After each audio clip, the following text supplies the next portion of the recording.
Já coloquei lá, vamos ver.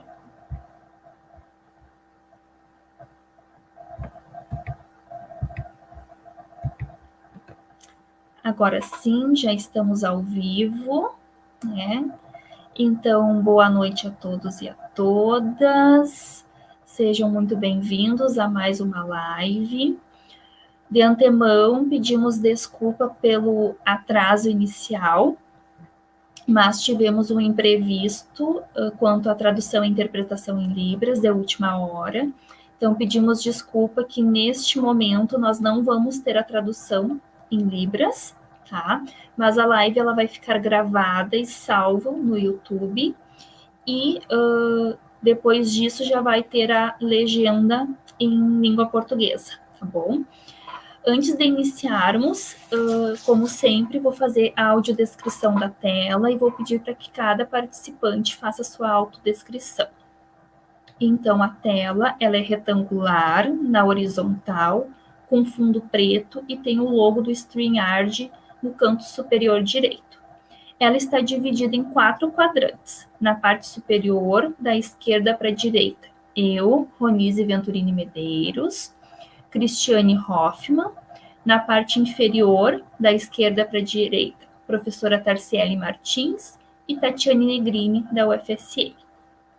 Já faço agora, então, a minha autodescrição. Eu sou a Ronise, sou mulher, tenho pele clara e branca, cabelos castanhos claros, lisos e longos, logo abaixo do ombro. Tenho olhos verdes e uso um óculos de grau com armação verde escuro. Estou usando em cada orelha um brinco pequeno e dourado. Uso uma blusa clara com estampa floral.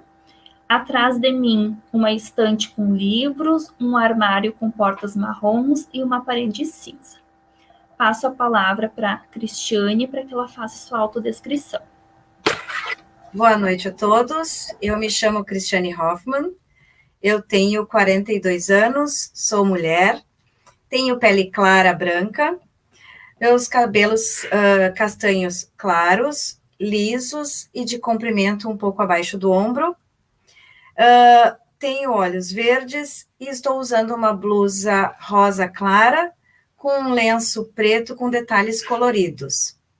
Atrás de mim tem um pequeno armário marrom escuro com um abajur branco em cima e uma cortina marrom clara. Obrigada. Passo para a Tatiane. Então, boa noite a todas aqui presentes. Eu sou Tatiane Negrini. Vou fazer, então, minha autodescrição nesse momento. Sou uma mulher também de pele clara, com sardas no rosto, cabelos lisos, da cor castanho claro, na altura do queixo, mais ou menos. Tenho olhos verdes e estou usando, nesse momento, um brinco de tamanho médio, né, dourado com uma pérola.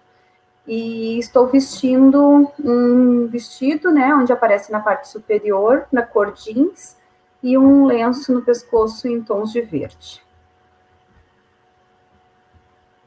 Passo então, né, para a palavra já na sequência para a Tarciele. Boa noite a todos. Eu peço desculpas, né, porque hoje eu não vou conseguir ligar minha câmera em função da internet, né, os problemas aí do remoto, do online. Então, eu vou descrever a minha fotografia, tá? Então, na minha fotografia, eu apareço com uma blusa preta, os meus cabelos longos e castanhos. Eu sou uma mulher branca, né, de pele bem clara. Ao fundo da minha fotografia há um gramado e algumas árvores.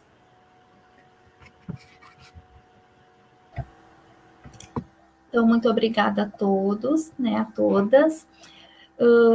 Ressalto também, né, que eu havia esquecido, que ao longo desta transmissão, alguns comentários que aparecem no chat do YouTube, eles vão ser projetados na tela também.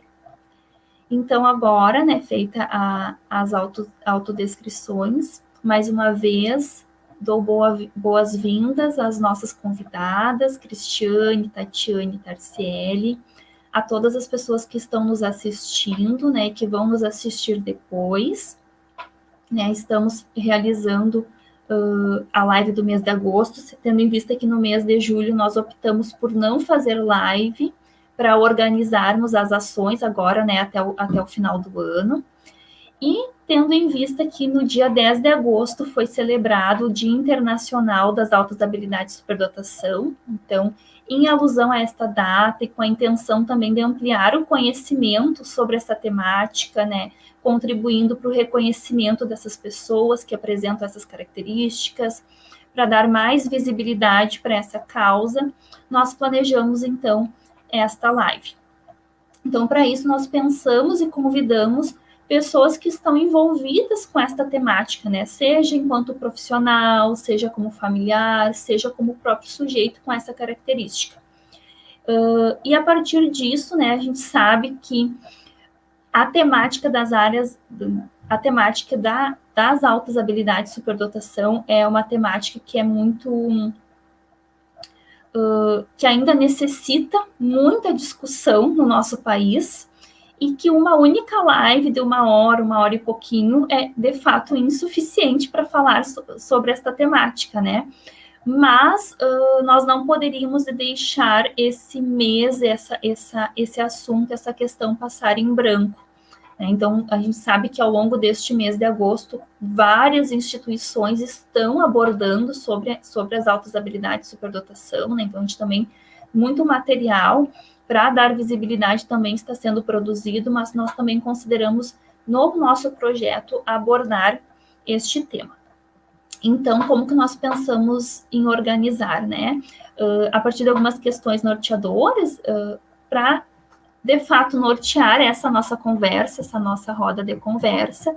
Cada uma de vocês, das nossas convidadas, vão ter de 15 a 20 minutos para trazer algumas considerações, e a gente pede que o pessoal que está nos assistindo, que por favor possam se manifestar no chat, colocar as suas dúvidas, que ao final a gente traz para discussão, né?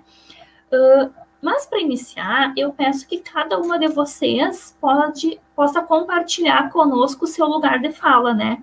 Sua experiência, como que vocês chegam, então, na área das altas habilidades de superdotação. Não sei quem quer começar. Pode ser tu, Cristiane, já que para mim tu aparece aqui do ladinho da minha tela. Sim, claro, pode ser, um prazer. Bem, na verdade, eu fui pega meio de surpresa na área de altas habilidades, né? Nunca imaginei, nunca nem estudei, nem li nada a respeito disso, até isso cair de paraquedas na minha família, né? A minha filha sempre foi bastante especial, claro, como todo filho é para o seu pai, né? E eu tive pouco contato, tenho até hoje pouco contato com outras crianças da mesma idade dela. Então, as coisas que ela fazia, eu achava incrível, mas achava que era normal para todas as crianças fazerem.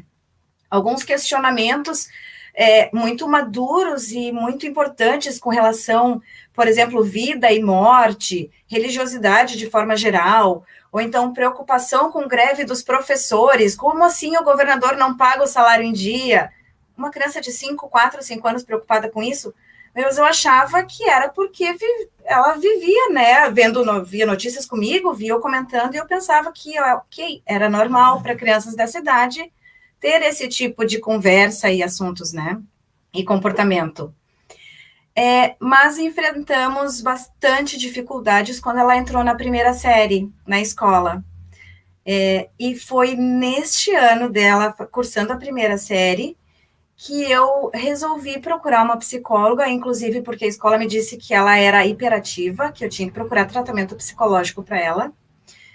E eu fui, e essa psicóloga, depois de algum tempo, me disse, olha, a tua filha tem qualquer coisa menos hiperatividade. E eu disse, tá, mas e agora, então? O que será que é? E comecei a fazer algumas pesquisas por pura curiosidade. E resolvi por mim mesma, sem nunca ninguém ter me comentado nada a respeito, resolvi, com essa mesma psicóloga, fazer um teste de QI. E a minha surpresa foi com o resultado, que foi um QI bastante alto. E foi nessa oportunidade que a minha vida com altas habilidades efetivamente começou. Que eu tive que ir atrás, tive que estudar, tive que ler, descobri que poucas pessoas, pelo menos no meio em que eu vivo, têm acesso a esse tipo de informação ou sabem lidar com esse assunto.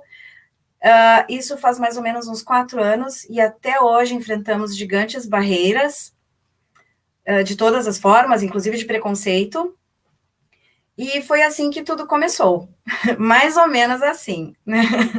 E agora eu estou aqui envolvida, o máximo, praticamente quase tudo na minha vida está ao redor disso agora, tem a ver com esse assunto.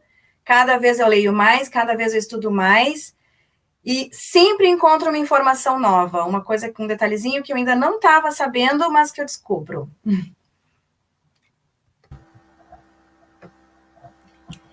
Tatiane, pode compartilhar conosco? Tá certo, então.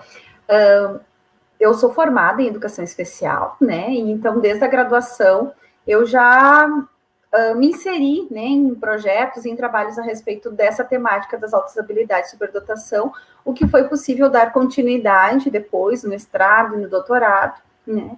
Então, hoje eu sou professora do Departamento de Educação Especial aqui da Universidade Federal de Santa Maria, e a temática das altas habilidades, ela, né, chegou a mim e nunca mais saiu, né? Ela, desde a minha inserção, então, durante a graduação, eu comecei junto com a professora Soraya, que foi a minha orientadora, né, a me inserir em projetos, em desenvolver pesquisas, e até então, né, especialmente agora como professora da UFSM, continuo desenvolvendo trabalhos, né, pesquisas, projeto de extensão, né, vinculado à área das altas habilidades de superdotação. E tenho, né, coordeno um projeto que é o Programa de Atendimento para Estudantes com Altas Habilidades de Superdotação na Educação Básica, né? Então, a gente acaba se envolvendo com a temática, né, buscando cada vez mais conhecer a respeito do assunto, e percebe o quanto esse assunto ele tem muito a ser conhecido, né? Então, eu vejo que quanto mais pessoas estão tomando conhecimento a respeito do tema, mais a gente tem conseguido levar isso para as discussões, né, em diferentes contextos familiares, escolas, gestores, para que a gente possa garantir o atendimento para esses sujeitos, né, os nossos alunos, nossos colegas, né, outros que têm essas características. Então, mais ou menos, né, é desse lugar que eu falo, né, como professora, mas também uma apaixonada pela temática das altas habilidades. Tarciele, passo a palavra para ti. Então, o meu lugar de fala é tanto, né, pela questão de que eu sou professora, eu sou formada em educação especial e tenho especialização em psicopedagogia, e também como uma pessoa com indicadores de altas habilidades, né, uma pessoa que recebeu, né, essa identificação já na vida adulta.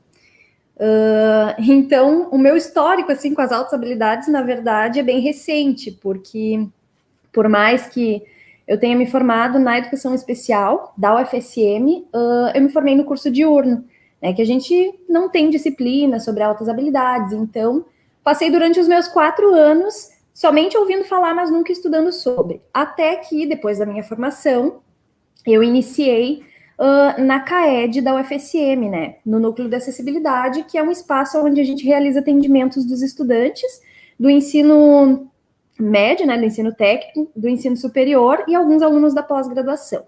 Então, quando eu iniciei o trabalho ali na CAED, eu recebi muitos alunos com identificação de altas habilidades.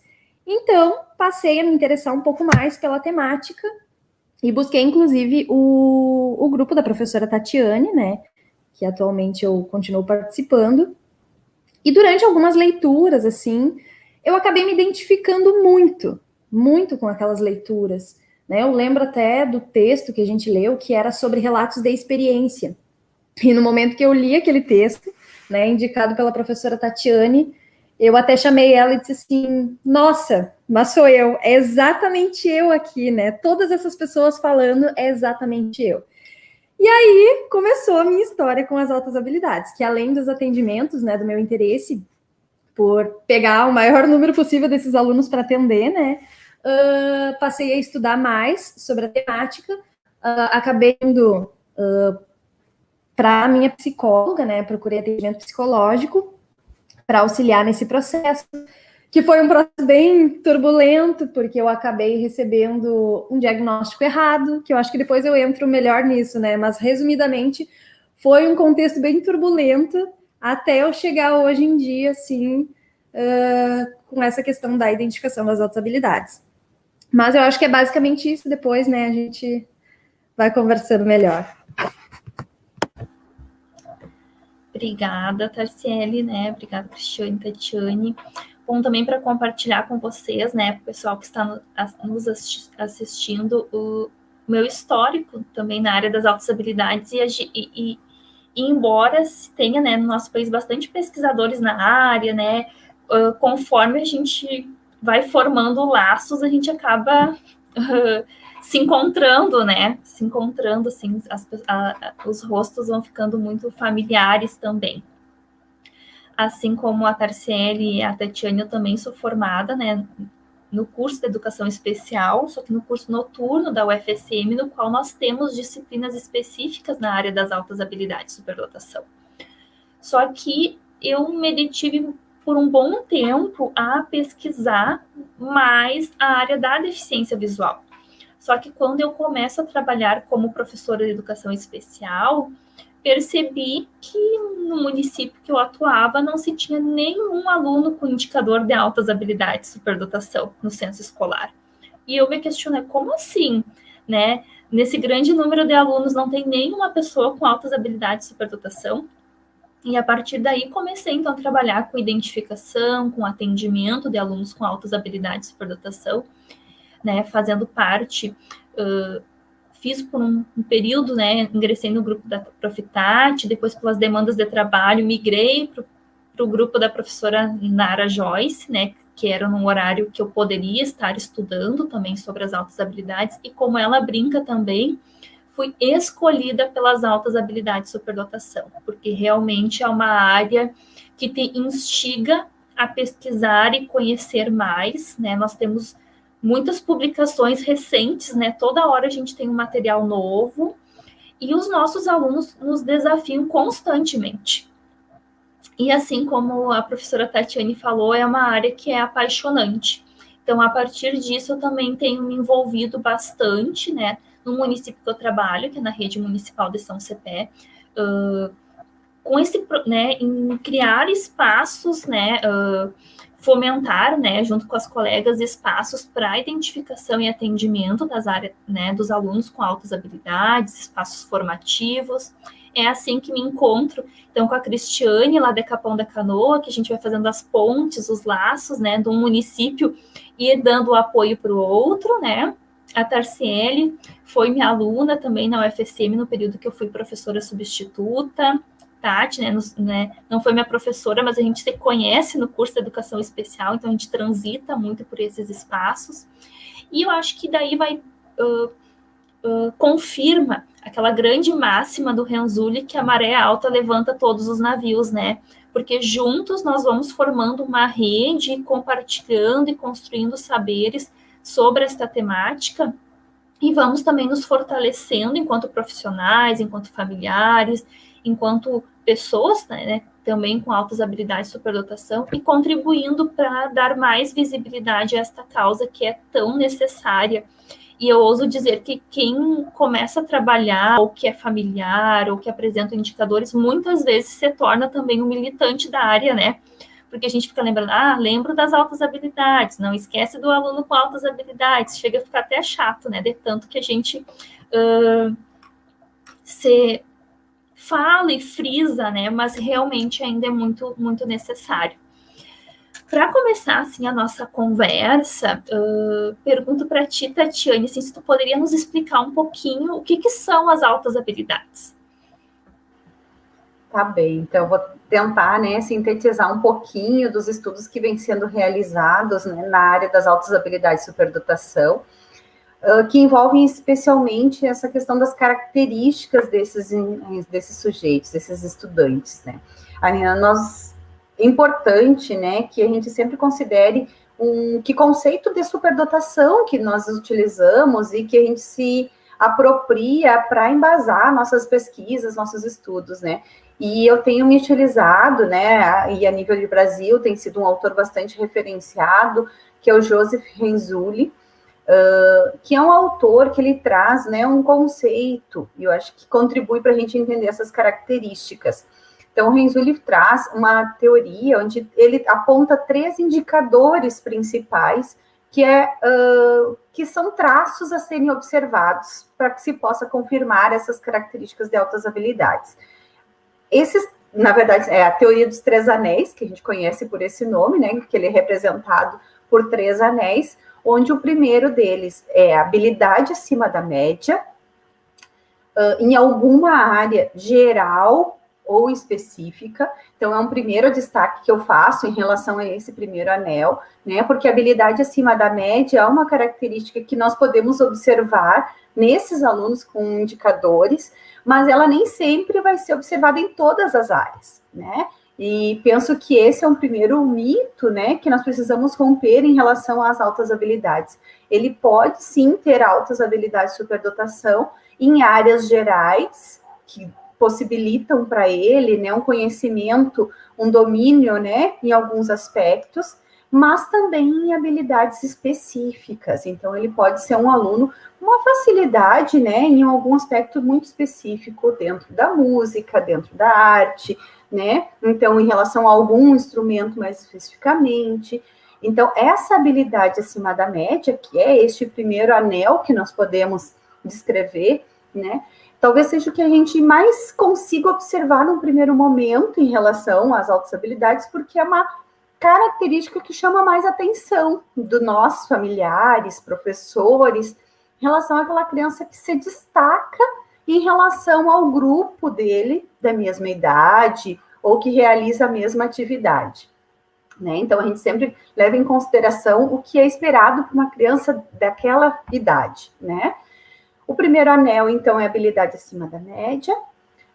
O comprometimento com a tarefa é o segundo anel. Então, é aquela motivação, né? Aquela curiosidade da criança em relação a esta área, né? Então, a gente sempre vai considerar esses anéis sempre pensando em alguma área, geral ou específica, não em todas, né? Não necessariamente em todas, rompendo com aquela ideia de que seria, né, um superdotado com uma habilidade geral em tudo que ele faz, né? Então, a habilidade acima da média, o comprometimento com a tarefa, e o terceiro anel, que eu acho muito importante de nós destacar, que é a criatividade, né? Esse aluno normalmente vai demonstrar comportamentos criativos em diferentes situações, né? Essa criatividade, ela pode ser expressa de diferentes maneiras também, seja em respostas criativas, seja perguntando, associando conhecimentos, associando, né, estudos, fazendo, por exemplo, produções, pode ser também relacionada a essa área, né? Então, uma produção artística, um domínio corporal, onde ele faça algo diferente. Então, a criatividade é um indicador também importante. Renzulli vai nos dizer que esses 3 anéis, eles vão aparecer, né? Mas não necessariamente todos ao mesmo tempo. Então, é na interseção desses 3 anéis que nós podemos confirmar os indicadores de altas habilidades de superdotação. Mas não necessariamente que, né, observando uma criança hoje, lá no nosso dia a dia da escola, a gente vai conseguir, no mesmo momento, observar todos eles, a habilidade acima da média, o comprometimento com a tarefa e a criatividade. Eles vão aparecer em diferentes momentos, diferentes situações em que ela é exposta, né? Então, em diferentes oportunidades que ela tenha, essa criança, de expressar, às vezes mais a habilidade, às vezes mais a criatividade, né? E eu acho importante de considerar nesses estudos do Renzulli, que ao fundo, né, nessa representação que esse autor traz, ele aponta as influências dos fatores ambientais e de personalidade na indicação, na observação das altas habilidades. O que quer dizer, né, que eu acho que é muito importante, falando aqui nós, né, famílias, e professores, o quanto o contexto escolar, familiar, social, eles podem influenciar diretamente, né, ou de maneira positiva ou negativa, né, nessa demonstração desses indicadores. Então, a gente percebe que muitas vezes o ambiente, os estímulos, as oportunidades que essa criança tem, né, também podem facilitar que a gente possa observar indicadores ou não, né? E também esses fatores de personalidade, porque a gente também percebe, né, que cada criança é única, é singular e tem características comportamentais, né, que fazem parte da sua personalidade e que essas também contribuem muitas vezes para entendermos melhor, observarmos essas características e às vezes camuflam, né, um pouco. Então, uma criança muito tímida, às vezes a gente pode ter um pouco mais de dificuldade de observar a criatividade, né, ou até mesmo os outros indicadores, porque às vezes fatores da personalidade dela, né, podem não evidenciar tão claramente esses indicadores. Ressalto, né, dentro desses estudos aqui 3 características principais. Então, a gente sempre nesse processo de avaliação, de pensar se tem ou não indicadores de altas habilidades, a gente se volta a esses 3 anéis para conseguir entender, né, se essa criança demonstra esses indicadores. Mas também a gente tem outras características que são complementares a isso, né? Então, a gente tem outras características sociais, outras características escolares desses alunos, por exemplo, muitas vezes são alunos que podem ter, né, um comportamento mais inquieto, né, mais perguntador. Aí também, né, saliento essas características, tendo em vista até mesmo a fala que a Cristiane já nos fez nesse momento, o quanto algumas características podem indicar, né, um diagnóstico, uma avaliação às vezes equivocada. Então ele é hiperativo, então ele tem, né, traços de autismo, né, e isso às vezes dificulta numa avaliação inicial, e é importante atentar para essas características mais específicas, né? Então me volto, né, aos estudos do Renzulli, que nos dá um aporte muito importante nessa área.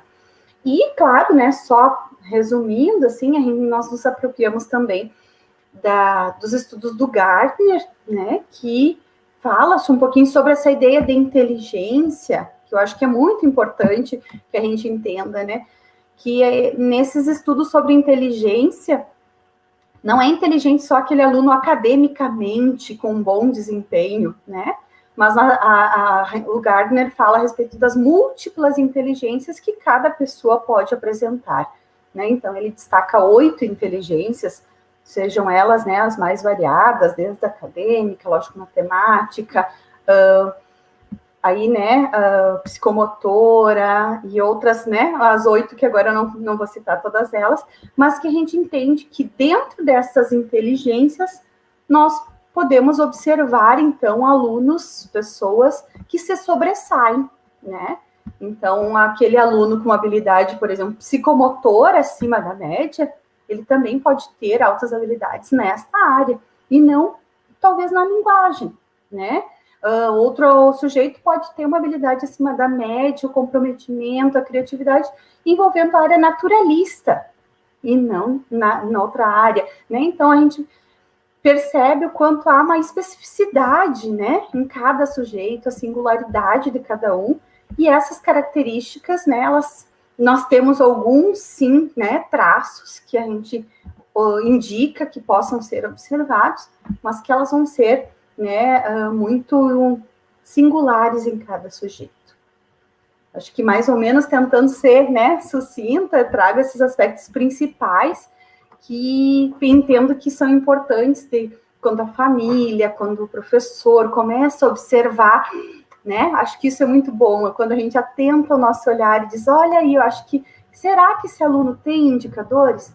Então, a gente volta a observar essas outras características, entender um pouquinho do contexto de onde essa criança vem, as oportunidades que ela está tendo, né? Para que a gente, quem sabe, possa oportunizar outras atividades possibilitem para ela expressar mais a sua criatividade, né? E a gente conhecendo, porque a criança também, né? Aqui com foco maior na criança, né? Mas a criança, ela está em pleno processo de desenvolvimento e ela também está se explorando, né? Está se conhecendo.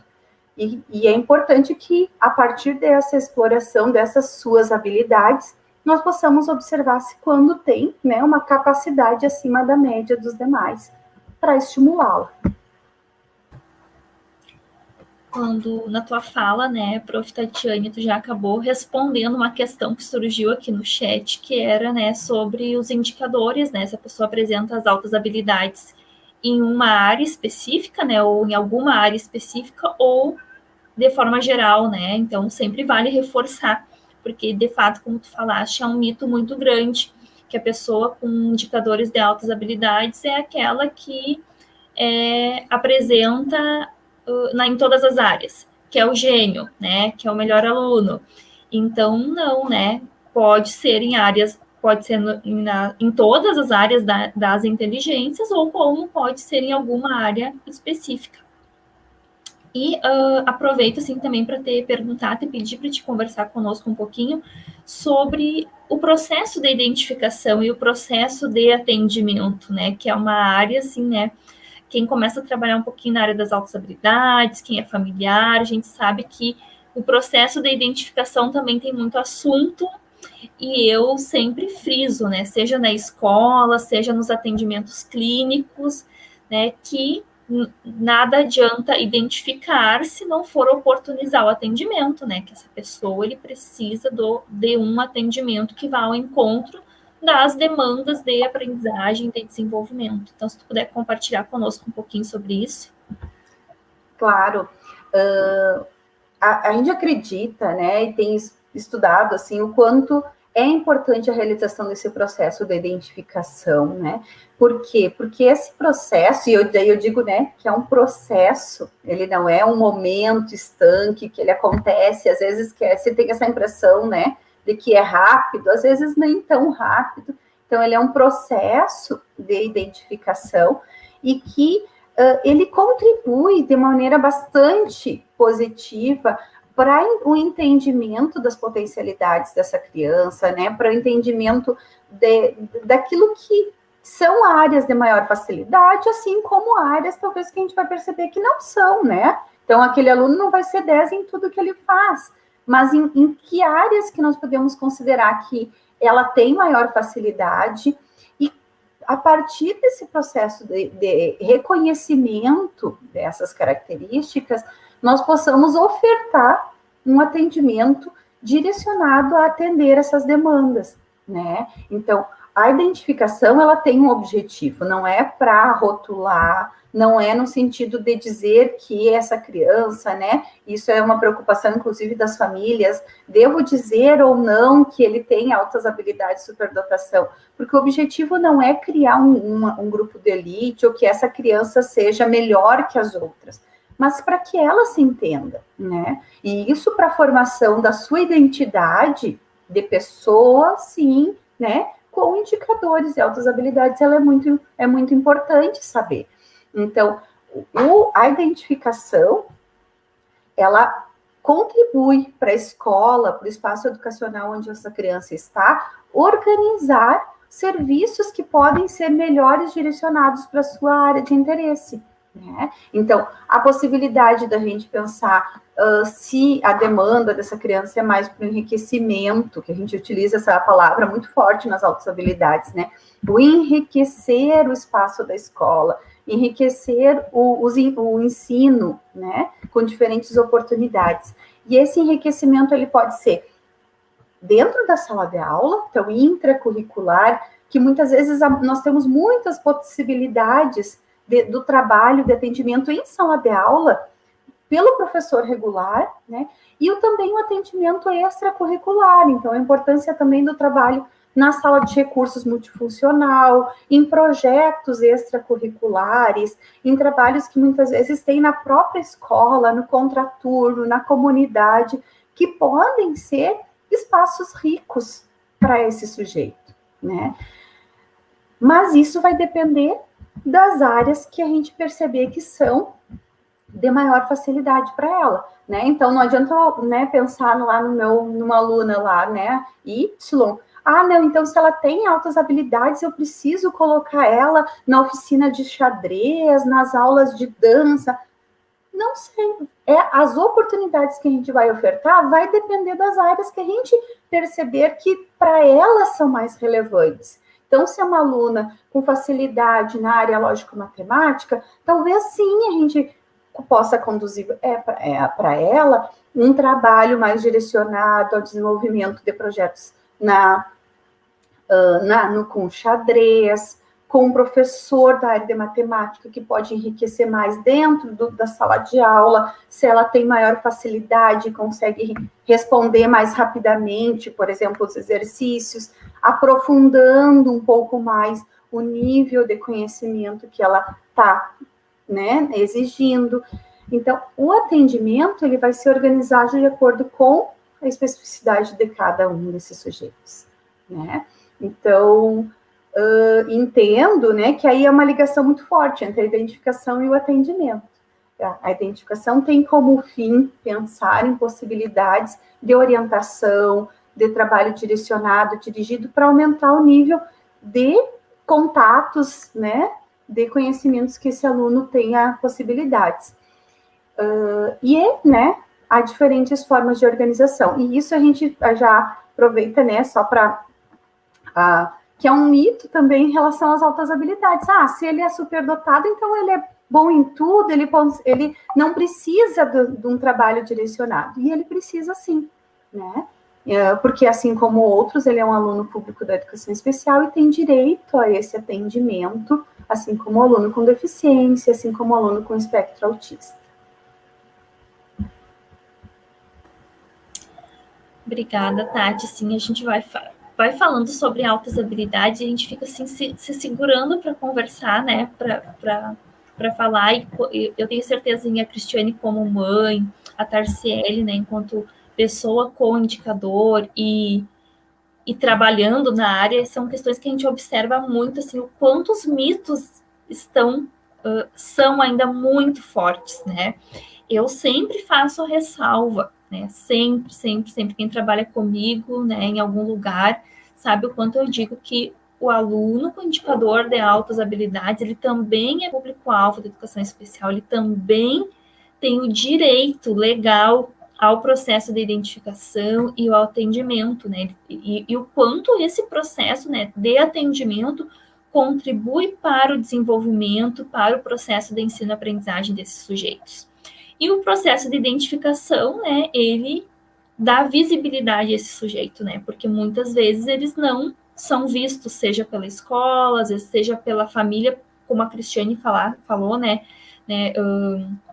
muitas vezes não se tem conhecimento sobre a área, né, e falando assim, pegando teu gancho sobre identificação, sobre atendimento, de quanto isso também contribui para o autoconhecimento da pessoa, né, para a construção da identidade. Eu vou chamar a Tarciele, né, para conversar conosco também, né, sobre a questão das altas habilidades na fase adulta, né, seja a nível de atendimento, de identificação. Se tu pode compartilhar conosco, Tarciele. Sim, eu acho que dá para pegar muito gancho da professora Tatiane, né, a começar justamente pelo que vocês vinham falando sobre os mitos. É muito importante, né, a gente desmistificar essa ideia de que as altas habilidades têm a ver com genialidade, né, porque nem sempre, especialmente na vida adulta, né, e isso eu falo tanto por mim, pela minha experiência, mas também pela experiência compartilhada pelos meus alunos, né, que como eu atendi os alunos da faixa etária de 19 anos, né, para cima, então peguei muito esse público adulto para atender. Muitas vezes as altas habilidades elas surgem a partir de uma dificuldade e não de uma habilidade, né? Principalmente quando a gente já passou por toda a escolarização, né? E isso tem acontecido muito porque a cada dia que passa, mais adultos, né, do ensino superior ou adultos com 30 e poucos, 40 e poucos anos, vêm recebendo a identificação de altas habilidades, né? Talvez porque tem se falado mais sobre isso, não sei, né? Porque durante a minha infância eu nunca tinha ouvido falar sobre, fui saber sobre altas habilidades na faculdade, né? Passei por toda a minha escolarização sem ser percebida em sala de aula, o que também tem muito a ver com as relações de gênero, né? Que a gente também precisa falar sobre isso, porque os papéis de gênero, eles influenciam muito na identificação, né? Se a gente entrar numa loja de brinquedos, por exemplo, o que a gente vê numa loja de brinquedos? A gente vê a seção, né, das meninas e a seção dos meninos. O que se tem na seção das meninas? Né? Aqueles brinquedos típicos, né, de meninas. E o que se tem na seção dos meninos? Né? Tem o brinquedo lá do mágico, tem o brinquedo do cientista, tem o brinquedo... Então, tem muito mais brinquedo que estimulam os meninos do que estimulam as meninas. Claro que hoje em dia, né, já se tem falado, problematizado um pouco mais sobre isso, e eu tenho percebido que esses brinquedos, né, têm se modificado. Mas, ainda assim, a gente tem muito forte essas relações de gênero, né, dentro da própria sala de aula, né, aquela menina, normalmente a menina, porque ela é mais quietinha, porque o caderno está completo, ela vai passando, ninguém percebe, né, ou se a menina é agitada, isso é visto como algo negativo, né, ai, mas é hiperativa, ai, porque não para, ai, vamos colocar no parecer, né, o menino, se é um menino lá super focado, inteligente, nossa, que legal, né, olha só, esse menino tem alguma coisa, porque olha só como ele é inteligente, né, então também tem muito forte essa relação. Eu mesma fui uma criança que eu sempre tirei notas muito altas, né, me frustrei a primeira vez que eu peguei exame, que foi no 7º ano, em matemática, né, porque eu sempre fui mal em exatas, mas... Só que uma coisa, assim, que era muito pontual no meu parecer e que eu acho bem importante compartilhar aqui, especialmente, né, se tem professores assistindo, é que nos meus pareceres, que eu ainda tenho eles guardados, da 3ª série, né, da 4ª, sempre vinha algo escrito assim, ai, porque a Tarciela é muito inteligente, faz, né, sempre muito dedicada, mas é muito questionadora, mas, né, não aceita ser contrariada. Então, sempre vinha essas coisas como algo negativo, né? E eu acho que a gente precisa pensar, o quanto ser questionador, será que é negativo mesmo? Né? Eu, como professora, eu amo aluno questionador, e eu acho que quanto mais questionador, melhor. Só que essa é uma visão que já se naturalizou, né? Que o aluno que questiona demais, ou o aluno que não para sentado, é o aluno, né, que está fugindo do padrão de normalidade da sala de aula.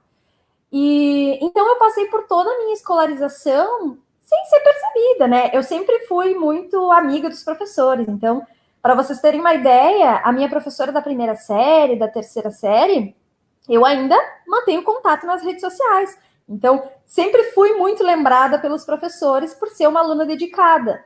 Mas, né, durante toda a minha escolarização, isso não passou de dedicação, né, de uma pessoa esforçada.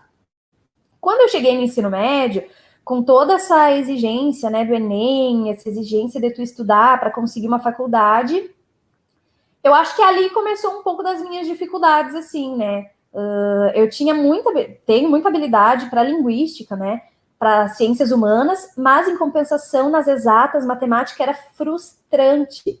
Eu sempre fui muito mal em física, matemática, isso me frustrava demais, né, porque, nossa, eu vou super bem em português ali, história, mas matemática não dava. Aí, ok, né, passei na faculdade, enfim, comecei na faculdade, sempre tive muita dificuldade com amizades, né, e isso se potencializou muito na faculdade. Então, não sei se tem alguma colega minha assistindo aqui, mas vai lembrar disso, né, que eu sempre fui uma pessoa que fazia os trabalhos sozinhas, né, sozinha, sempre tive essa dificuldade de me relacionar com as minhas outras colegas. No final da faculdade, né, a partir ali do início que eu comecei a escrever o TCC, e logo depois que eu me formei, eu já ingressei no mestrado, né, que inclusive eu estou finalizando, começaram as dificuldades mais pontuais, né.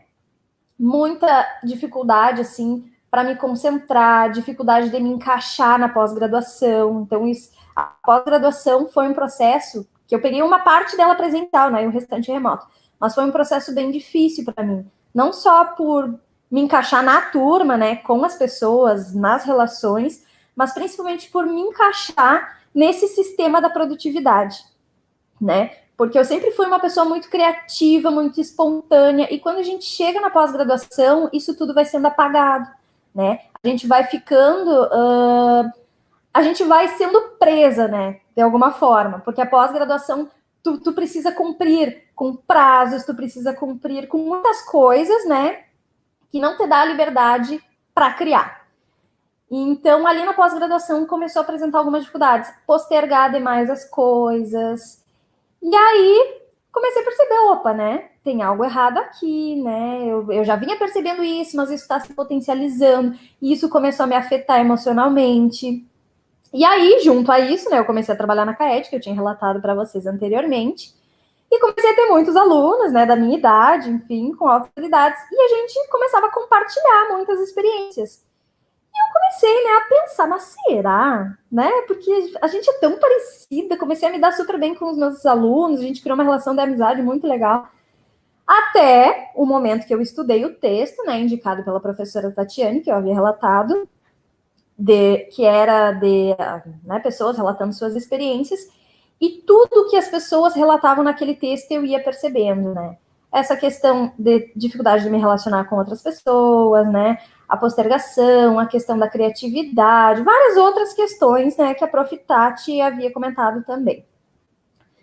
Então, decidi procurar, né, uma psicóloga para fazer esse processo da identificação, ou pelo menos, né, para falar sobre isso. A psicóloga que eu procurei não era uma psicóloga especializada em altas habilidades, até porque aqui em Santa Maria, né, pelo meu conhecimento, não temos pessoas assim especializadas na área. Procurei bastante profissionais, não encontrei nenhum, mas me indicaram essa profissional, que maravilhosa, assim. Então, fiquei num processo com ela de 5 meses, né? Durante esses 5 meses, a gente começou a retomar sobre a minha infância, sobre os acontecimentos, enfim, ela é uma psicóloga psicanalítica, né? E foi muito bom, acho que foi uma fase, assim, incrível da minha vida, que eu tive muitos aprendizados fazendo essa terapia. E isso que a Prof. Tatiane comentou da identidade é exatamente isso, né? Porque quando a gente começa a olhar pra gente, começa a pensar nessa possibilidade de ter altas habilidades, a gente começa a se perdoar por muitas coisas, né? Porque por muito tempo eu me culpei, né? Por, não consigo fazer amizade. Será que o problema sou eu? Será que eu sou uma pessoa chata, né? Tenho dificuldade de me relacionar, ou por vários outros motivos. Sou maniática demais, não sei o quê. Então, eu me culpava muito por muitas coisas. Quando chegou essa possibilidade das altas habilidades, parece que me deu um alívio. É como se fosse um alívio. Porque eu comecei a pensar, nossa, mas isso faz parte de mim, né? Então, o problema não sou eu. Não sou eu. Isso faz parte da minha personalidade, faz parte de mim, e isso sou eu, né? Então, foi um processo bem interessante. Porém, no meio desse processo, eu acabei optando por consultar com uma neuropsicóloga, né? E foi, assim, uma experiência bem frustrante, porque eu recebi um diagnóstico errado de déficit de atenção e transtorno de personalidade obsessivo-compulsivo. Então, quando eu recebi esse diagnóstico, eu levei para minha psicóloga, não, como assim? Não pode, sabe? Não fazia sentido. Para vocês terem uma ideia, essa profissional me mandou, né, ir até um psiquiatra, tomar medicação, enfim, mas eu acabei questionando, né, levando para minha psicóloga, porque para mim não fazia sentido aquele diagnóstico. E aí a gente, né, pegando isso, a gente começa a perceber o quanto é um problema a gente não ter profissionais que entendam das altas habilidades. Porque vocês imaginem, eu sou uma profissional da área, sou educadora especial, tinha alunos, tinha um pouco de conhecimento, eu pude questionar esse diagnóstico, né? Mas eu poderia muito bem ser uma pessoa que não tem conhecimento na área, ter realmente ido para um psiquiatra, tomado uma medicação sem necessidade, né? E pronto, né? A médica falou, é isso, vou embora e é esse aqui o meu diagnóstico. Então, é muito preocupante. Principalmente se isso acontecesse com uma criança, né? Porque a gente já tem essa questão da medicalização hoje em dia, que tá bem comum, né? Imagina chegar uma criança com aquele diagnóstico numa escola, né? O quanto isso é problemático. E é bem importante a gente falar sobre isso, porque na vida adulta, justamente por talvez a habilidade não estar mais evidente, né? As dificuldades estarem mais evidentes, é bem comum esses diagnósticos errados acontecerem. Então, a gente precisa pensar sobre isso, né? Olhar para isso, questionar. Eu acho que é sempre importante a gente questionar todo o diagnóstico, né? Porque a gente vive numa sociedade que quer muito rotular, estereotipar, diagnosticar, né? Qualquer coisa que foge do padrão da normalidade já é suficiente para receber, né, um estereótipo, uma rotulação. Mas, voltando aí para a questão, né, de ser uma adulta com indicativos de altas habilidades, depois, levando isso para os meus alunos, né, porque a gente compartilhava muitas coisas, é tão legal, foi tão legal para mim, assim, saber desses indicadores, porque eu comecei a encontrar pessoas assim como eu. E isso foi tão bom por saber que não é só eu que sou assim, né? Não é só eu que sou uma pessoa cheia de manias, né? E aí a gente começa a compartilhar as experiências e começa a se identificar com outras pessoas, começa a se desculpar pelas coisas. E isso também ajuda no próprio relacionamento, né? Eu moro com meu noivo há algum tempo e hoje em dia ele me compreende muito mais, né? A gente conversa muito sobre as altas habilidades, sobre as características, né? Sobre a questão da intensidade emocional, que é algo bem importante de falar também, né? Que dentro das habilidades existe a intensidade emocional e ela pode ser algo que pode prejudicar as relações, né? Se a pessoa não tiver uma boa compreensão, né, do que é intensidade emocional. Então, hoje em dia, eu digo que até a minha relação, assim, com o meu noivo melhorou muito depois que eu passei a me identificar, né, melhor, passei a entender a minha personalidade, passei a entender os meus limites também, né, porque muitas vezes eu esquecia de mim para agradar os outros, e hoje em dia eu já não faço mais isso. Hoje em dia eu entendo os meus limites, eu entendo o que eu não consigo fazer, né? O que talvez me incomode, me traga sofrimento, e eu deixo de fazer e não me culpo mais por isso, né? Me permito, ontem eu falava para minha psicóloga que eu me permito hoje em dia ser um pouco egoísta, né? Porque muitas vezes a gente não se permite ser egoísta. Então, egoísta no bom sentido, né? Mas eu acho que é isso, assim. É bem importante a gente falar também sobre a questão do QI, né? Do teste de QI. Agora, lembrando desse diagnóstico que eu tive errado, essa profissional me olhou e disse assim: o teu teste de personalidade deu tudo muito alto, né? Aqui pode até indicar que tu tem altas habilidades, mas o teu teste de QI deu normal. Então, por esse motivo, a gente descarta as altas habilidades. E tem vários estudos que já indicam que o teste de QI, ele é, né, um teste que ele auxilia nesse processo de identificação, mas ele não é o teste que vai ditar se tu tem ou se tu não tem altas habilidades, né? Mas quando ela me falou isso, eu já fiquei desconfiada, né? Quando ela me disse que o teste de QI tinha dado normal e que eu não tinha altas habilidades por conta disso, eu já fiquei, né, com o pé atrás, assim, já desconfiei. Então, por isso que é importante a gente sempre pensar, né, sobre esses diagnósticos, questionar, buscar informação. E eu acho que aqui, né, essa live que a gente está fazendo e as lives que tem saindo sobre altas habilidades, elas são super importantes, porque é legal a gente ouvir, né, relatos da experiência, a gente ouvir sobre professores, né, que entendam sobre a área, porque existe muita informação errada por aí, né? Inclusive no Google, a gente sempre vai encontrar alguma informação que outra que é informação errada, né? E é bem preocupante, porque essas informações chegam até as pessoas, né? Chegam até as escolas, e isso prejudica muito, né? Tanto a identificação como o próprio atendimento da pessoa com altas habilidades. Mas eu acho que é isso. Eu falei demais, mas... Está ótimo, Tarciele, né? Eu acho que momentos como este, ouvir os relatos, são muito importantes, né? Porque são as pessoas falando sobre a vivência, né? Isso para quem é profissional e trabalha, né, Tati, eu ouso dizer isso, a gente não é a pessoa, nós não somos o sujeito, né? A gente não é a família, né? Nós somos os profissionais e claro, sempre, eu acho sempre válido, sempre é importante que as próprias pessoas falem das suas experiências, né?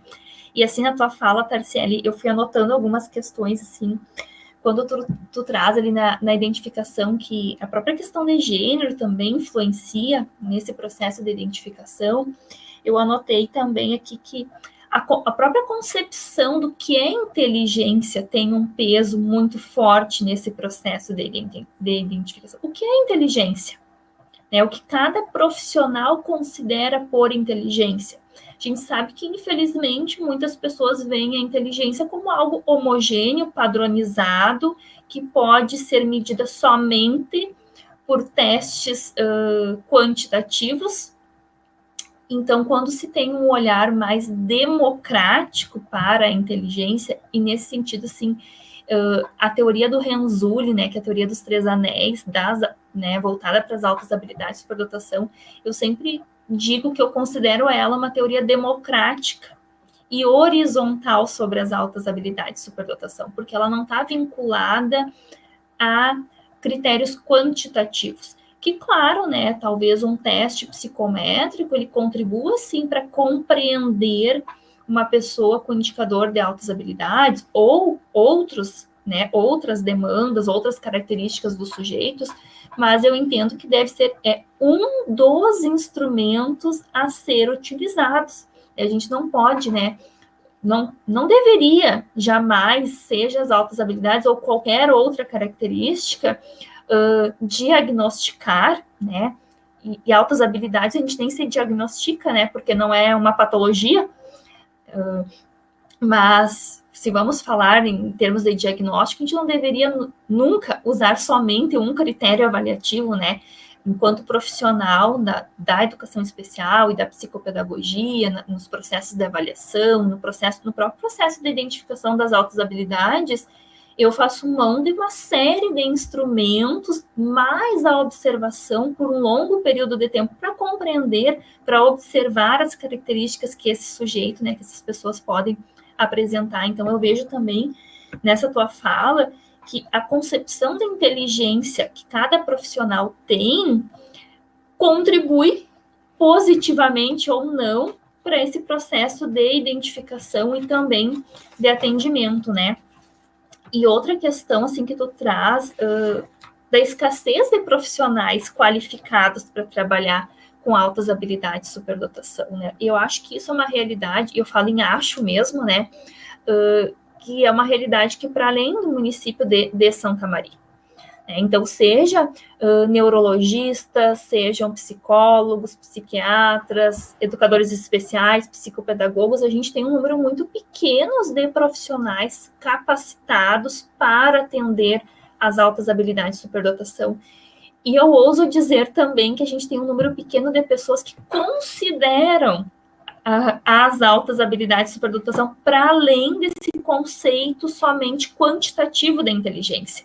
Né, que quando está muito vinculado à inteligência, a um número, como algo que pode ser medido, a gente corre o risco de cair nessa teia de diagnósticos equivocados e que são muito preocupantes, né? Muito preocupantes mesmo. Se a gente começa a estudar um pouquinho sobre a área, a gente vê assim, que, infelizmente, é muito comum, né? Muito comum esses diagnósticos equivocados. E eu também ouso dizer, né, depois vou ouvir vocês, vou passar para a Cristiane, porque a gente fica se coçando, assim, para ser sucinta, né, mas eu ouso dizer que, infelizmente, o olhar dos profissionais está muito mais para a limitação do que para o potencial, infelizmente. E daí nos profissionais no geral, né, da educação, da psicologia, da área médica, a gente corre o risco muito grande de, por desconhecimento, por falta de qualificação, ter um olhar para a limitação e não para o potencial, né, infelizmente. E assim, né, acho que diante de tudo isso, Cristiane, peço que tu compartilhe conosco, porque, né, sei que tu também tem muita experiência, né, foi convidada, né, foi abraçada pela causa das altas habilidades em função da tua filha e tem sido, né, uma mãe bem militante na área e sei que tem inúmeras experiências para compartilhar conosco, então, assim, que tu possa conversar, né, nos contar o teu olhar enquanto família de uma criança com altas habilidades de superdotação. Sim. Bem, então, tem 1 milhão de histórias para contar, né? Mas só para fazer uma correlação também com o que vocês falavam sobre os testes de QI, por exemplo. Se o teste, naquela época, quando eu, por minha livre, espontânea vontade e curiosidade, pedi para a psicóloga aplicar o teste na minha filha, se tivesse dado um resultado dentro do normal, eu teria dito, ok, obrigada, e eu não estaria aqui hoje. Mas, enfim, não foi isso que aconteceu. Teve alguma pessoa que perguntou sobre hiperatividade, porque é sempre o primeiro ponto a ser cogitado, né? A primeira possibilidade. Como foi comigo? A professora da primeira série falou assim, mas você precisa procurar um psicólogo porque ela tem um problema sério de hiperatividade. E eu fiquei pensando, eu digo, a minha filha com hiperatividade, mas que estranho, porque ela é uma criança tranquila em casa. Mas ok, vou procurar um psicólogo, de repente eu não estou enxergando direito, né? Mas antes de ir na psicóloga, eu chamei ela, eu digo, minha filha, vem cá, como que você é na escola? Você é assim, você é calma, é tranquila, a aula é chata, a aula é legal, você conversa muito com os amigos, como que é? Ela disse, a aula é legal, mas às vezes é chato, não sei o quê, é muito repetitivo, não acontece nada de novo. E eu digo, tá, mas você fica conversando muito? Ela disse, não, conversar eu não converso, mas eu passo o tempo todo caminhando de um lado para o outro. E eu disse, caminhando? Como assim caminhando? Ela em casa é uma criança tranquila? Ela assim, claro, né, mãe, se eu não ficar caminhando, não passa o tempo. Aí eu, acendeu a luzinha. Então, eu acho que é por aí que as pessoas entendem a reação da criança como hiperatividade, mas é porque a criança talvez esteja em total tédio e que tem que fazer algum movimento para passar o seu tempo, né? Que foi o que aconteceu com a gente. Com relação à escola, assim, desafios que a gente enfrentou na escola. Logo que nós fizemos esse teste com ela, eu estava começando o 2º ano, né, a 2ª série dela, e aí eu chamei a professora, eu digo, professora, eu preciso marcar uma hora contigo para a gente conversar sobre a Anitta, sobre a minha filha. Aí a professora disse para mim assim, não precisa nem falar, já sei o que tu quer conversar comigo. Eu disse, como assim tu já sabe? Tinha 1 ou 2 semanas de aula. Eu digo, como assim? Ela assim, não, eu já sei que a Anitta não é aluna para a 2ª série, ela é aluna para a 3ª. Quando ela falou isso, eu digo, mas como assim? Como que isso acontece? Mas como? E aí, então, que comecei a estudar e ler e pesquisar e descobrir o que é progressão, se é possível, como que acontece, como se dá. E a gente passou por esse processo. Ela fez diversas avaliações, fez várias provinhas de português e matemática, se não me engano, foi naquela época, que eram as matérias que ela tinha, né, no 2º ano, na 2ª série, e foi progredida para a 3ª. E ela entrou na 3ª série morrendo de felicidade, porque finalmente tinha algum desafio, finalmente tinha alguma coisa acontecendo de legal na vida dela. Só que essa felicidade durou pouco, porque não adianta identificar com o teste de QI, ou não adianta a escola resolver pontualmente com uma progressão, se nada mais acontece. Então, a gente ficou 1 ano, relativa felicidade, mas na 4ª série dela, voltou toda a frustração e o tédio, e a raiva e revolta com a escola, com o professor, com colegas, com pares, tudo de novo. E eu procurei a escola de novo, nessa época, e a escola criou uma barreira gigante, porque daí eu já estava começando a ser a mãe chata da escola. Eu era aquela mãe que estava insistindo, que estava botando a escola na parede, estava exigindo coisas, eu já estava um pouco mais entendida do assunto, né? Já tinha estudado legislação, e enfim, e comecei a exigir demais, e a escola não viu, aparentemente, isso com bons olhos.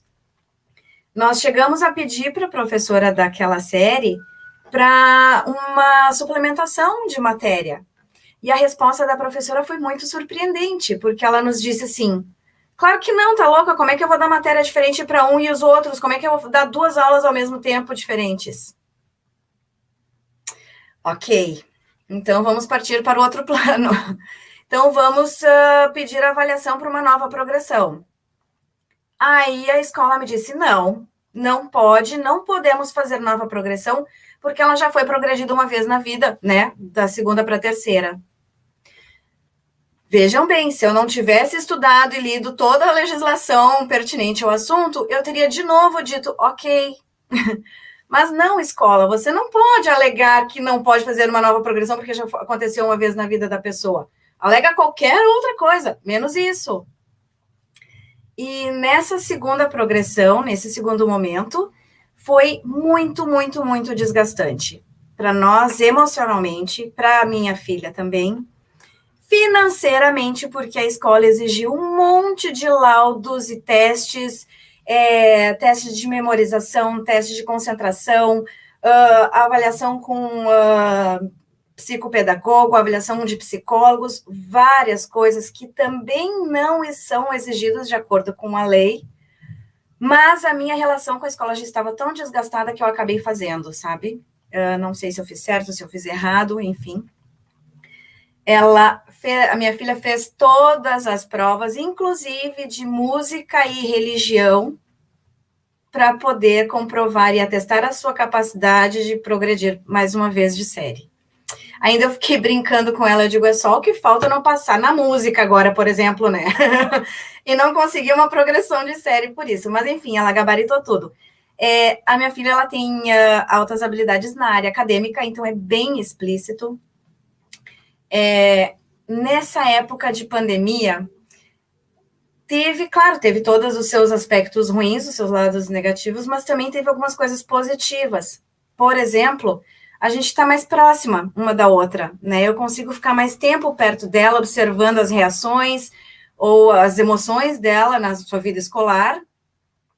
Além disso, por ela estar fazendo aula online, aqueles momentos, porque ela continua tendo momentos de tédio, né, durante a aula, naqueles momentos de tédio, ela pega o telefone dela, ela faz aula no computador, mas ela pega o telefone dela e vai para o aplicativo fazer aula de idiomas. Ela estuda 3 idiomas diferentes. Então, ela não está tendo tanto tempo ocioso. Se ela estivesse presencial na escola, isso não estaria acontecendo. Além esse despreparo da escola, eu também vejo assim como o preconceito das pessoas no geral. A minha filha tem extrema dificuldade de fazer amizades e de se entender com seus pares, assim como a Tarciele falou, né? Eu sei bem como é que é, eu vejo isso todo dia. E as pessoas acham, por exemplo, as crianças falam para ela assim, tu é muito CDF, eu não quero conversar contigo. Tu é muito chata porque tu é muito séria, tu leva tudo muito a sério, tu é muito chata, tu não sabe brincar. No grupinho, fazem grupo de WhatsApp, por exemplo, e ficam mandando figurinhas, ou memes, ou piadinhas, e ela fica revoltadíssima, porque ela diz assim, vocês não sabem que esse grupo aqui é para tratar de assuntos de escola? Por que vocês ficam mandando piadinha? Vocês não sabem levar o negócio a sério? Aí vão lá, deletam ela do grupo. Então, é difícil, sabe? Temos muitas felicidades, traz muitas alegrias pra gente, ela ter essa facilidade de aprender, essa curiosidade, mas nem tudo são flores, temos bastante dificuldades também, né? E quem tem que se virar para suprir a curiosidade dela e o que ela precisa na área de interesse dela, está sendo eu como mãe. Então, ela anda apaixonada, já teve vários momentos, mas atualmente o momento de paixão dela é por astronomia. Então, quem fica procurando canal de YouTube e páginas do Face a respeito do assunto para oferecer para ela sou eu, porque a escola não está fazendo. Então, essa parte está sendo bem difícil, porque eu tenho que trabalhar, tenho que ser mãe, tenho que, né, todo conjuntinho e ainda mais fazer a suplementação da escola. Né? Mas eu tenho tantas mais histórias para contar, Onise, que eu nem sei por onde começar mais. Cristiane, assim, eu acho que aqui no chat estão surgindo algumas questões e eu acho que a gente pode trazer para discussão. E eu sei, assim, que eu acho que a Cristiane, daqui a pouco, ela vai estar dando um curso para pais e professores, assim, um curso de 100 horas com as tuas histórias, né?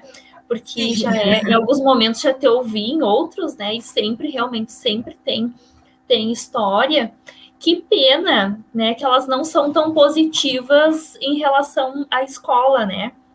E quando tu trouxe aqui essa questão do comportamento hiperativo, né, veio um questionamento sobre isso no chat, né, primeiro, por que sempre a hiperatividade primeiro, né? E quando a gente começa a trabalhar, eu vejo assim a família, talvez esteja muito relacionada ao tédio, né, meninas, assim, ao tédio, a essa desmotivação que se apresenta na escola, de que tudo é mais interessante menos aquilo, e talvez também esse desconhecimento que muitas pessoas têm, né, porque eu entendo que uma coisa é um comportamento hiperativo, outra coisa é um transtorno do déficit de atenção e hiperatividade, né, ou seja, quando está na área de interesse dele ou dela, fica quieto, se dedica, é envolvido, fica motivado, né? Porque se não está no interesse da pessoa, né? Se aquilo está deixando a pessoa entediada, desmotivada, chato, vai ser difícil ficar sentadinho 4 horas, ou em frente ao computador, ou em sala de aula, quietinho, né? Então, talvez... imagino, né, não sei o que vocês pensam, que por que primeiro a hiperatividade? Muito não em relação a uma patologia, né, a um transtorno de déficit de atenção e hiperatividade, mas a um comportamento hiperativo que surge quando se tem uma desmotivação, um desinteresse pela causa, né? Ronice, posso fazer uma contribuição? Porque também, assim, tem a questão, eu acho que concordo com tudo que você disse, né, que a Cristiane também trouxe desse relato, que são muitos desafios, né, e muitos vivenciados na escola, né, mas essa questão que você está trazendo, né, desse diagnóstico, dessa avaliação, às vezes equivocada e tal, e a gente tem recebido muitos alunos também com dupla condição, né, que eu acho que é uma outra situação, mas que eu acho que se associa ao que vocês estavam falando, né, que muitas vezes, sim, tem características que são diferentes, né, da hiperatividade para as altas habilidades, do TEA para as altas habilidades, não é a mesma coisa, como a gente até às vezes ouve, mas não é, né, são características que são diferentes, então a gente tem que estar atentos. Mas, às vezes, e aí a gente tem recebido até no projeto algumas crianças que têm associada as altas habilidades em alguma área específica, né?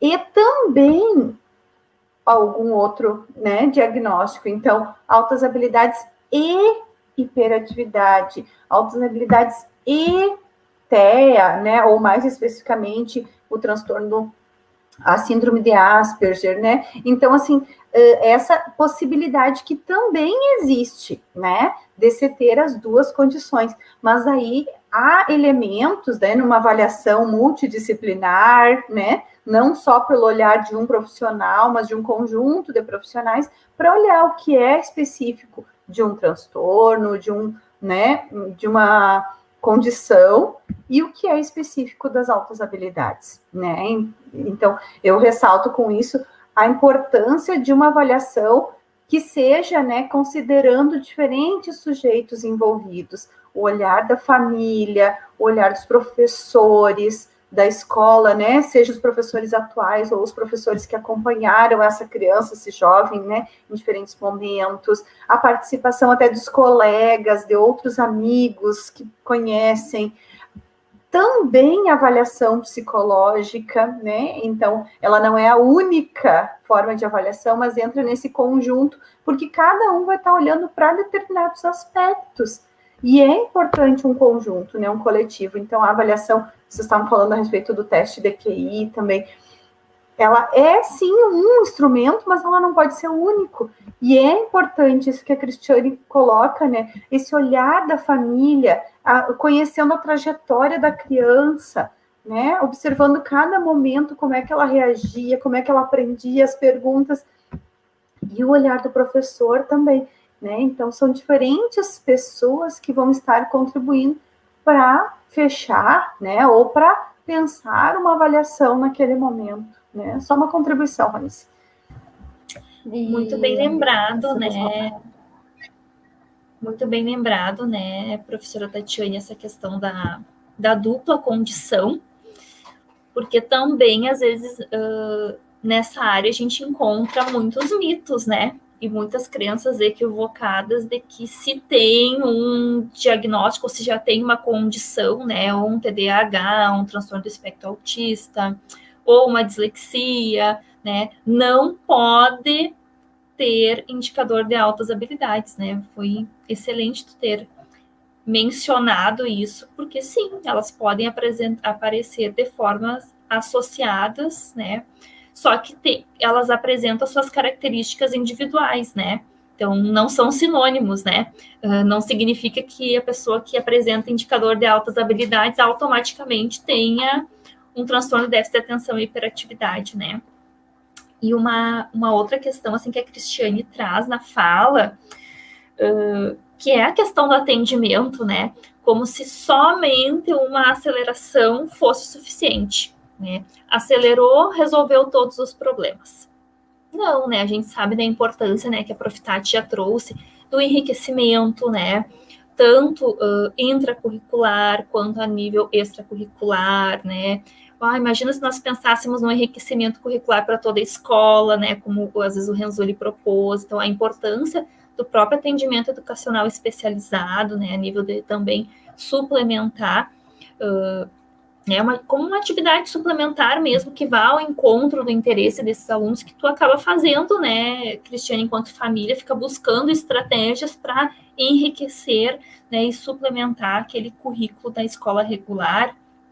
E outra questão, assim, que anotei, assim, na tua fala, que é bem importante, acho que como família, né, e como sujeito, né, que a Tarciele está aqui, como profissionais, a gente percebe muito que são as barreiras atitudinais, né, que, assim, o quanto se constitui um grande entrave às barreiras atitudinais, porque às vezes a gente tem falta de recurso físico, falta de recurso humano, formação, às vezes até inadequada ou insuficiente, mas não se tem a barreira atitudinal, né? E às vezes a gente tem um lugar que tem toda essa infraestrutura e tem uma barreira atitudinal muito grande que a gente é quase que impossível transpor, né? Então, eu sempre defendo que o primeiro movimento, né, que a primeira barreira a ser quebrada é a barreira atitudinal, né? Para que as pessoas possam ser vistas, possam ser compreendidas, possam ser identificadas e que possam ser atendidas, né?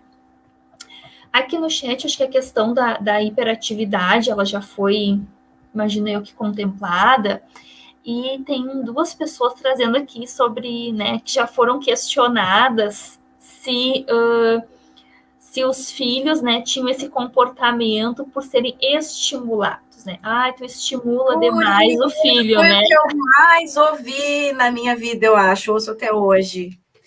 Mas tu não dá oportunidade para essa criança ser criança, porque ela tem que ter tempo de brincar, porque tu põe ela em milhares de cursos, deixa ela calma um pouco. E eu disse, gente, para quem não conhece, para quem vê de fora, realmente pode ter essa aparência. Mas quem é que vai aguentar um filho do lado dizendo, mãe, por favor, mãe, me põe no curso de alemão, porque eu preciso aprender alemão? Como é que eu vou dizer não? Por exemplo, né? Então, não, nenhuma das coisas, dos cursos extras que ela faz, das coisas que ela procura, que ela estuda, nenhuma dessas coisas fui eu que ofereci. Foram todas demandadas por ela mesma. E este é o momento de lazer dela. Diferente do meu, do teu, de outras pessoas, mas enfim. Sobre isso, assim, né, para contribuir, eu sempre faço uma analogia, não sei se a minha analogia está certa ou não, mas quando eu vou falar com os pais, ou quando eu vou dar alguma explicação, é parecido com tomar água, né? Eu digo assim, bom, se teu filho está com sede e pede, me dá água, tu vai dizer para ele, não é hora de tomar água? Não, tu vai dar água para a criança, né, gente? Claro que a gente, com bom senso, a gente sabe que não vai dar 5 litros de água para a criança no mesmo horário, que lógico vai ser demais, né? Então, assim, ó, não sei que a prof. Tati, né, percebe, mas as altas habilidades de superdotação, lógico, tem os fatores da personalidade, tem os fatores do ambiente, das oportunidades que são ofertadas pela família, né, pela escola, mas não é algo que é estimulada, produzida, né, assim, né? Não concordo, e eu acho que está super certa essa associação que você faz, né, Ronice?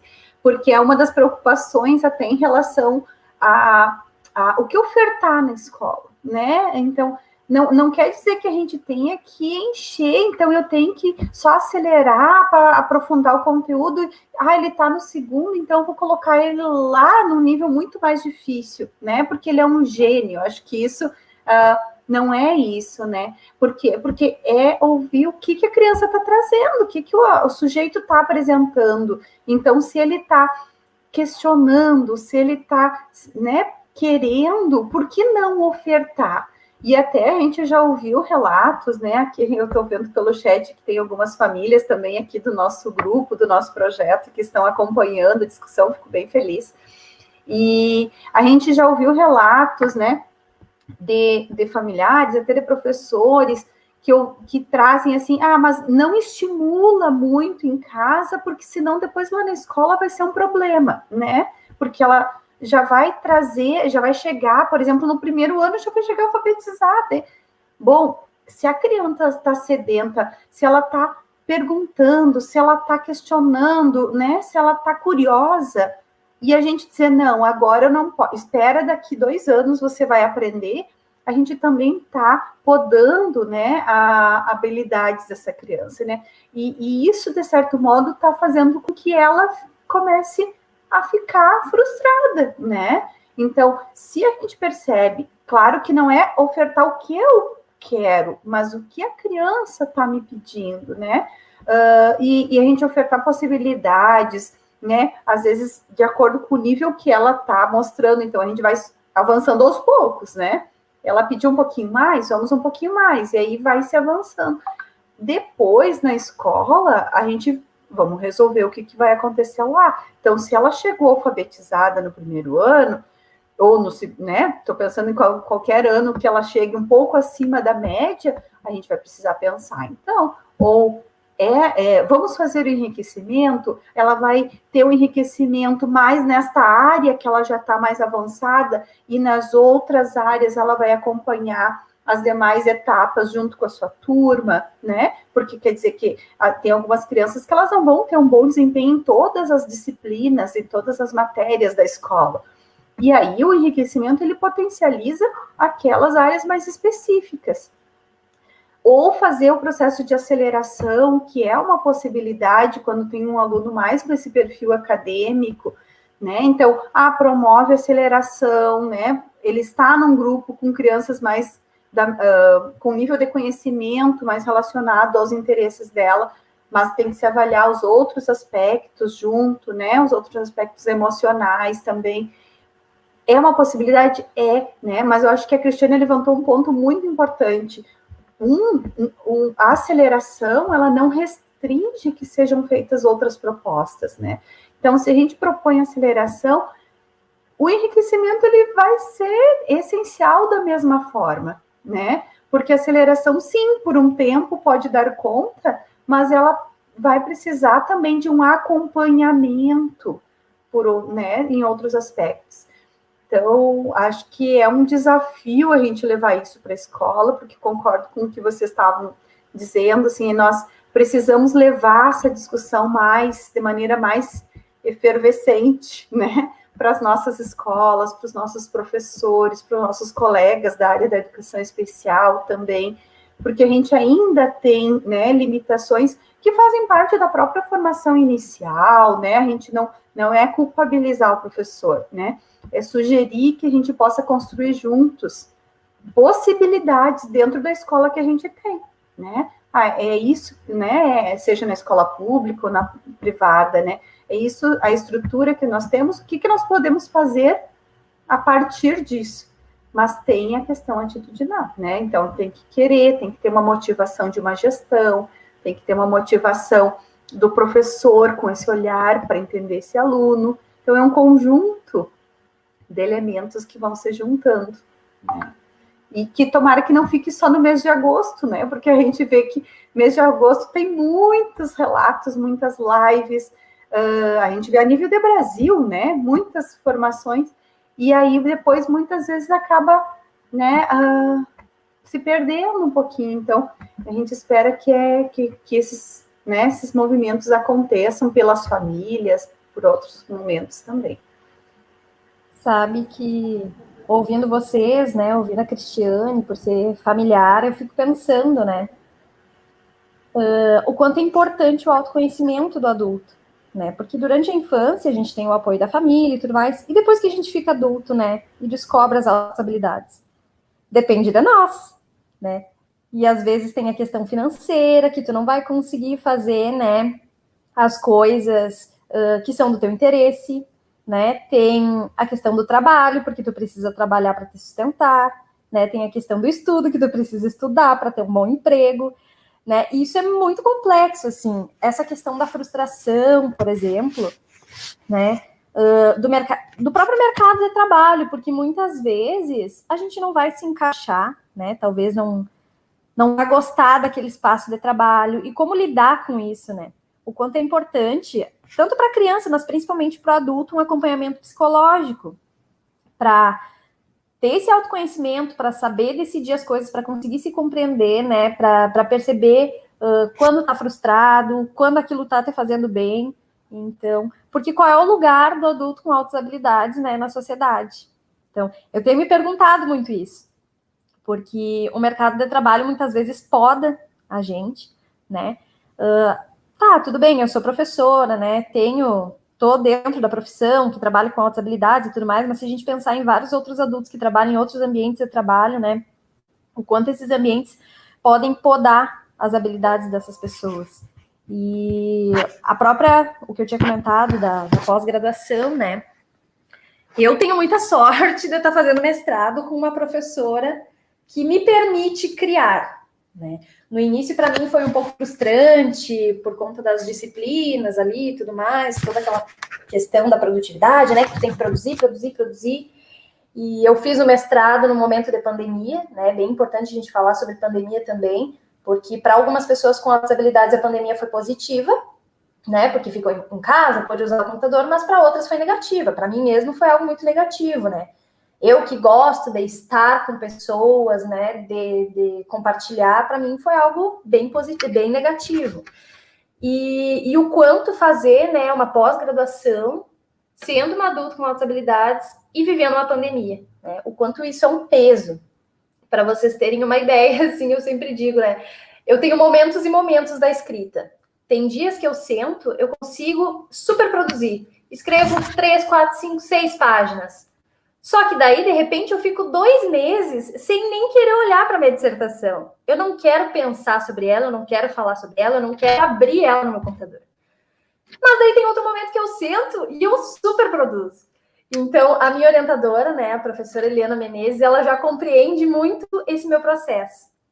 E aí eu sempre digo, né, agora eu estou no final do mestrado, né, preciso defender até o próximo mês. E eu tô me sentindo um pouco pressionada, né, por prazo, porque o prazo é algo que me deixa muito pressionada e eu não funciono sob pressão. Mas, por outro lado, a orientadora me motiva muito, porque a minha dissertação ela é totalmente fora do parâmetro de pós-graduação, né? Eu estou conseguindo escrever algo poético, bem filosófico, totalmente desestruturado. Então, isso para mim foi positivo. Talvez se eu tivesse uma outra orientadora, eu teria desistido do mestrado, eu não estaria conseguindo fazer. Então, o quanto é importante os professores terem esse olhar singular, né, para cada sujeito, entender como é o funcionamento, né, do aluno, o que ele precisa para se motivar. Porque o comprometimento com a tarefa ele tem muito a ver com motivação. É como eu disse, tem dias que eu estou super motivada, né, estou super comprometida com a tarefa. Mas tem outros dias, conforme os acontecimentos, né, inclusive os acontecimentos do mundo, porque isso me afeta muito, a questão da pandemia me afetou durante um tempo, assim, isso me afeta. Às vezes é uma coisinha pequena, que não afeta ninguém no meu contexto familiar, mas que para mim tem um peso muito grande. Isso afeta completamente meu comprometimento com a tarefa, né? A minha motivação. Então, pensando nisso, quanto à avaliação, né, que a prof. Tatiane tinha comentado, ela precisa ser singular, ela precisa olhar para todos esses aspectos. Principalmente se ela acontecer agora, no momento da pandemia, né? Porque a pandemia, ela está trazendo muitas questões emocionais, psicológicas, de aprendizagem, né? Então, não tem como a gente avaliar nesse momento sem levar em consideração tudo que está acontecendo, né? Sem levar em consideração que talvez aquele aluno perdeu algum familiar, né? Levar em consideração que esse aluno está assistindo um jornal e está se afetando por isso. Eu mesma não assisto mais jornal. Vou dizer para vocês, assim, que isso me causava uma ansiedade horrível, horrível, porque eu começo a trazer tudo para mim, assim, eu não consigo olhar. Então, tudo isso afeta uma avaliação, né? Um dia que tu não acordou muito bem, né? De repente, alguma pequena coisa te afetou. Então, a avaliação, ela não é só tu ir lá e responder coisas e a partir daquelas respostas, né, tu concluir. Tem todo um contexto de vida, um contexto familiar, né? Tudo tá relacionado, né? A nossa vida, ela é completamente cheia de coisas que nos influenciam, né? Então, é bem importante a gente ter esse olhar, assim. Acho que era isso. Acho que pelo nosso adiantado da hora, né, para a gente se encaminhando para o final, porque juntar pessoas que gostam de falar sobre altas habilidades, a gente é capaz de ficar 24 horas aqui conversando sobre altas habilidades, porque é muito bom, né? Apesar dos desafios que nós encontramos na área, né, e que momentos como este, né, concordo com a professora Tatiane, que nós precisamos fazer com que esses espaços formativos e de conversa sobre a temática não fiquem somente no mês de agosto, né? Na rede municipal de São Cepé, uma das ações, né, do projeto que está sendo construído na área das altas habilidades, né, que já vem sendo executada, é um grupo de estudos permanente e contínuo na área das altas habilidades, né? Então, esse grupo começou no município de São Cepé, né? Agora está chegando a Capão, né? Tem colegas lá de Alegrete, então as pessoas estão se integrando e tem sido momentos muito produtivos mesmo, né? E que bom, assim, tem sido produtivo e quem está no grupo também percebe isso e fica a dica para quem nos assiste de outros municípios que, quem sabe, possam levar essa prática e replicar nos seus outros contextos, porque a nossa ideia é que a gente possa criar uma rede, né, na área das altas habilidades, né, principalmente também nas escolas, que todos, né, que em alguma escola tem algum profissional que tenha esse olhar para a área das altas habilidades e que possa observar esses alunos, né, que chamam a atenção para que eles saiam da invisibilidade. Quando a Tarciele traz essa questão, qual o papel, né, qual o lugar do adulto com altas habilidades na sociedade, né? E quando ela traz essa questão de ter vivenciado esse processo na fase adulta e da invisibilidade dela ao longo de todo esse processo de escolarização, né? Então, isso, quantos alunos, quem é professor, né, já passaram por nós com indicadores de altas habilidades e não foram vistos, né? Quantos casos que a gente sabe também, assim, né, se colocam em situação de marginalização, né, ela traz um exemplo, né, a Tarciele, que representa um exemplo positivo, né, apesar dessa invisibilidade, mas a gente também sabe dos dados dessas pessoas que vão para a situação, né, de drogatização, que vão para a situação agora mais ilícita, né, da sociedade, que infelizmente existe, né, e que é um olhar que nós podemos que nós precisamos ter. Aqui no chat perguntou, todos podemos participar deste grupo? Infelizmente não, tá? Porque, assim, esta ação do grupo de estudo na área das altas habilidades é um projeto que, coordenado por mim, pela professora Roberta Vieira, tá? Que é coordenadora de Educação Especial de São Cepé, que faz parte de uma ação da rede municipal voltada para a identificação e atendimento das altas habilidades, né? Por que tem o pessoal de Capão de Canoa e da Alegrete? Porque nós estamos nos municípios fazendo essas redes, fazendo trocas. Mas, assim, né, eu pensando, a professora Tarciele também pensando, nós estamos já, né, Tarciele, assim, amadurecendo algumas ideias para ano que vem, quem sabe a gente possa nós duas estar pensando alguma coisa aqui para Santa Maria, né, a nível nosso projeto pessoal, que possa ser estendido para toda a comunidade, de forma gratuita, de forma voluntária, e com certeza isso vai ser bem divulgado e vai chegar a todos vocês, né, porque a gente percebe que isso precisa ser feito também, tá? Mas, né, quem sabe que, não sei se a Leila aqui de Santa Maria, né, se é de Santa Maria, né, chega até a tua escola, né, a escola do teu filho, da Secretaria de Educação, né, e coloca essa proposta para chamar o pessoal para responsabilidade também, né, nesse sentido, mas é algo, acho que bem interessante, né, de ser feito também, mas pretendemos fazer isso, tá, Leila? Ronice, eu só também gostaria de complementar esse caso, não sei se a Leila daqui de Santa Maria, né, ela colocou se é mãe, né, de um aluno, isso. Nós temos o projeto de extensão, né, que é coordenada, né, por mim, a professora Andréia Reck também me acompanha, trabalhando com ciclos de formação voltados mais à orientação das famílias. Se caso, né, alguém queira fazer contato, que também pode, nós temos tanto a proposta de atendimento para os alunos com indicadores, né, de altas habilidades, quanto também no mesmo momento que acontece, né, de maneira similar à orientação dos alunos, nós temos o grupo de familiares, que promovem também encontros de trocas de experiências, de relatos, né, inclusive nós temos aqui algumas mães que estão participando desse momento também. Então, se alguém quiser fazer contato conosco, né, eu coloco o meu e-mail aí à disposição. Depois, Ronice, se você puder compartilhar meu e-mail, tatinegrini@yahoo.com.br. Eu acho que podemos, né, posso passar mais informações mais específicas para inserção nesse grupo. E isso a Eva colocou ali, né, o projeto GEM, é o Grupo de Enriquecimento das Inteligências Múltiplas, tá? Só para ficar, né, um contato, porque eu acho que tem acontecido trocas muito relevantes nesse grupo, e eu acho que é um momento de informação, né? Isso que a Cristiane trouxe, que é muito importante, quando as famílias se sentem fortalecidas, né, sabem das informações, sabem do que consta na legislação, sabem onde procurar, né? Acho que isso fortalece da gente também procurar na escola, né, os direitos dos nossos alunos.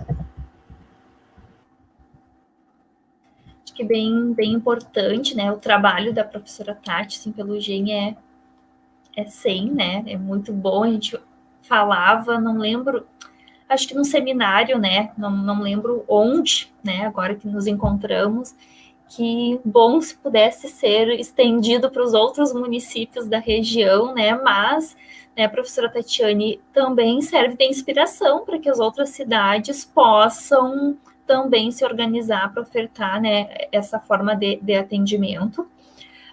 E uma questão que eu ia falar trazer em relação à fala da Tarciele, antes de encerrar, acho que não posso deixar passar, que quando ela traz, né, Tarciele, essa questão de tu ter picos, né, tem momentos que está mais produtiva e mais envolvida com a tarefa, e tem momentos que não tanto, né, dessa oscilação dos comportamentos, da oscilação dos indicadores, no sentido de que nem sempre a pessoa com indicadores de altas habilidades, esses indicadores vão estar visíveis com a mesma intensidade. Tem momentos que os sujeitos vão estar mais produtivos, tem momentos que vão estar menos, tem momentos que vão estar mais envolvidos, outros vão estar menos, né? E da importância também, né, pessoal, assim, da gente reforçar, assim, para finalizar, do olhar sensível do professor, da professora da turma, né? Eu assim, enquanto professora de educação especial, que trabalho, né, muito vinculado, né, às vezes a sala de recursos, que a gente, às vezes, tem um trabalho mais itinerante na escola, né? Eu, por exemplo, no município, eu tenho 22 horas e 3 escolas, né? Quantos colegas também têm essa realidade? Já o professor de sala de aula regular, ele está todos os dias com aquela turma, né? Então, ele consegue acompanhar aquela turma ao longo de vários meses do ano. Então, a importância desse olhar sensível do professor para todos os seus alunos, né, e da importância de ter uma comunicação com a família, com a gestão da escola, porque aqui no comentário a gente trouxe, né, uma familiar, eu acho, uma pessoa trouxe essa questão, né, da barreira atitudinal que às vezes parte, né, da gestão escolar. Então, sempre friso, assim, que os professores, as professoras da sala de aula regular são extremamente importantes, né, e nesse processo de identificação, de atendimento para as altas habilidades de superdotação e para todos os alunos, né, então, de ter esse olhar sensível para as demandas, para as necessidades dos seus alunos. E, assim, agora a Áurea trouxe aqui no comentário, vou exibir para vocês, né, caso alguém queira entrar em contato conosco, sugerir temáticas de outras lives, queiram saber também, né, alguns questionários sobre este grupo de estudo, né, podem mandar e-mail para cataventosprojetos@gmail.com, tá?